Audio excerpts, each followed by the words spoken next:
Good afternoon, everybody. It's the freelance teacher talking with you again, and I actually have some errands to do. I had a client just a little bit ago, and I now have some errands to run, but I have to take a few minutes because I need to share this with you. I was watching, no, let me rephrase. I was listening to, although it felt like watching because these podcasts, when they're really good, I seem to imagine the people speaking.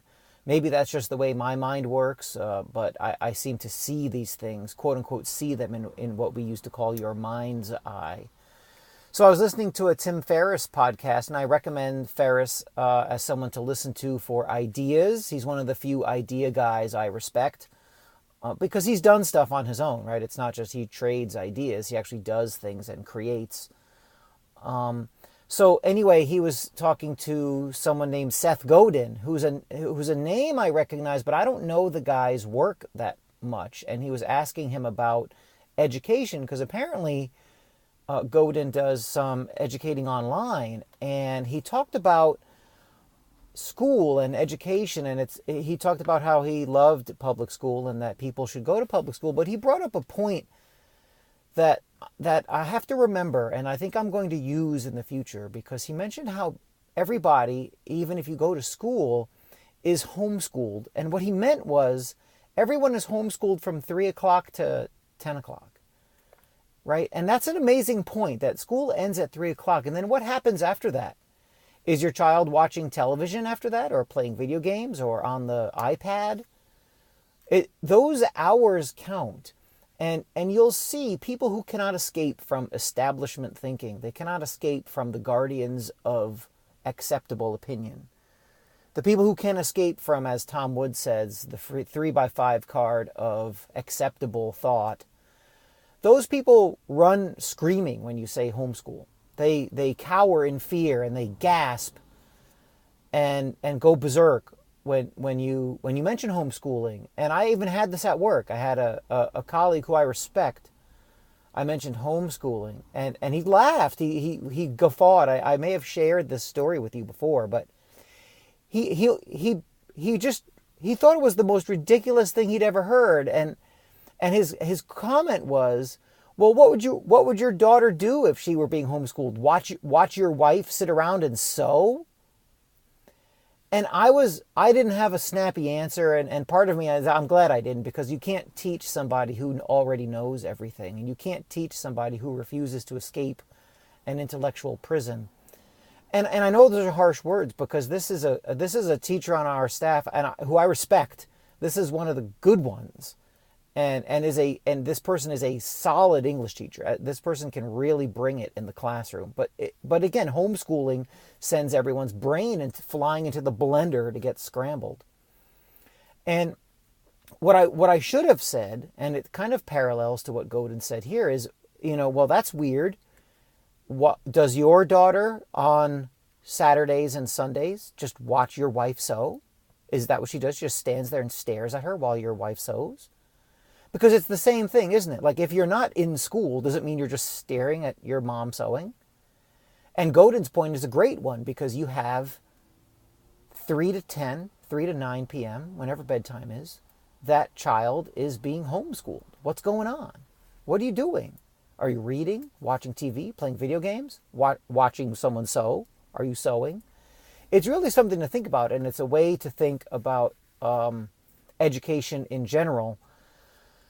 And Godin connected the point to a very good one, and this is the last thought I want to share with you, and that is that our education system, particularly post-college, particularly post-high school, trains people to get into what he called the famous university. And they're to be made into obedient cogs into a large machine. And Godin's point was, I even wrote it down, is that the famous university has failed. And I think he's right. And it doesn't go into much detail, but when you look at the characters from the famous universities, think of the most odious politicians, the most empty-headed celebrities or political operatives, and they all went to the famous university.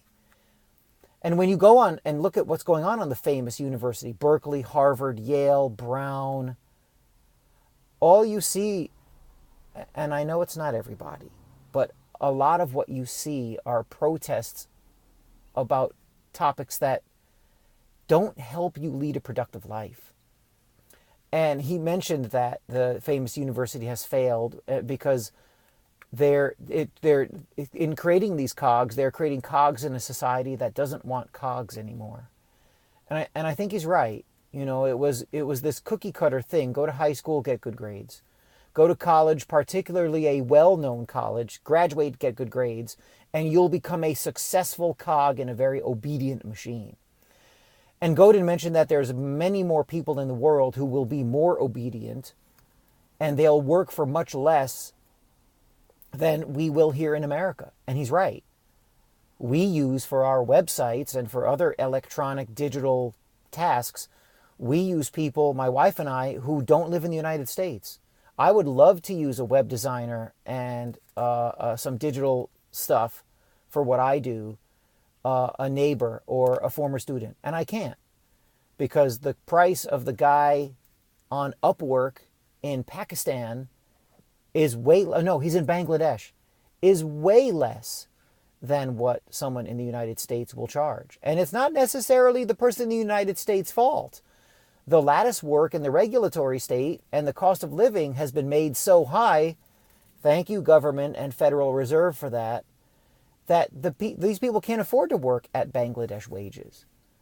And so you have these disastrous planning scenarios for people to go to famous university, as Godin says, and become a cog and be obedient. And our society doesn't really want that anymore. It doesn't need it. You don't need to be a cog in a very big machine. You need to be unique and outthink, because you're not going to out-obedient and you're not going to out-cog someone in the developing world. It's not going to happen. So you need to be much more thoughtful and much more independent, and think about what your child is doing or what you're doing after the school day is over. What are you doing between 3 o'clock and 10 o'clock? And that goes for every student out there. It goes for every teacher out there, every parent out there.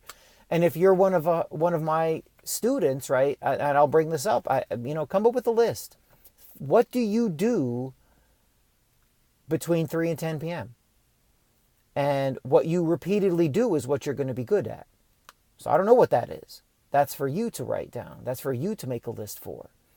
And then you go back to what one of my graduate school professors said, and it's a quote I use still to this day. And I want you to think about, what are you doing? Why are you doing it? And how will it help you in the future?